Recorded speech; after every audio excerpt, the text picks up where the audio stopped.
ভূস্বর্গখ্যাত কাশ্মীর উপত্যকায় ভয়াবহ সন্ত্রাসী হামলার ঘটনায় এ পর্যন্ত কমপক্ষে ২৬ জন পর্যটকের মৃত্যু হয়েছে।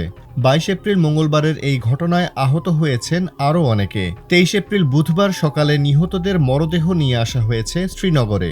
আতঙ্কে এলাকা ছাড়তে শুরু করেছেন পর্যটকরা।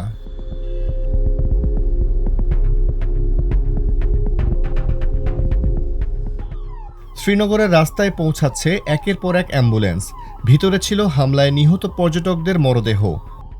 পেহেলগাম থেকে আহতদের নিয়ে আসা হয় স্থানীয় হাসপাতালে। হাসপাতালের বেদিতে বসে কাঁদছেন আহতরা, হাসপাতাল কর্মীরা পাশে থেকে দিচ্ছেন সান্ত্বনা। এই ঘটনার পর পুরো রাজধানী শ্রীনগর সহ পুরো কাশ্মীরের নিরাপত্তা জোরদার করা হয়েছে। প্রশিক্ষণপ্রাপ্ত কুকুরসহ রাস্তায় টহল দিচ্ছে নিরাপত্তা বাহিনী।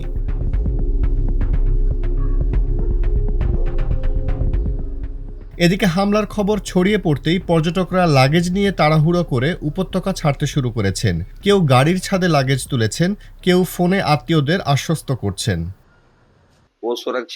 সিমরান ও তার পরিবার নিরাপদে আছে, এটা শুনে কিছুটা স্বস্তি পাচ্ছি। টিভিতে দেখেছি ও বেঁচে আছে।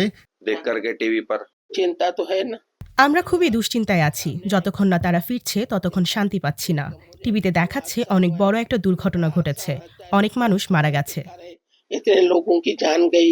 कश्मीर वादियाँ बहुत सुंदर है, लेकिन यहाँ का जो माहौल हम लोग কাশ্মীর দেখতে খুবই সুন্দর, কিন্তু ছোট থেকে শুনে এসেছি এখানে পরিস্থিতি সবসময় উত্তপ্ত।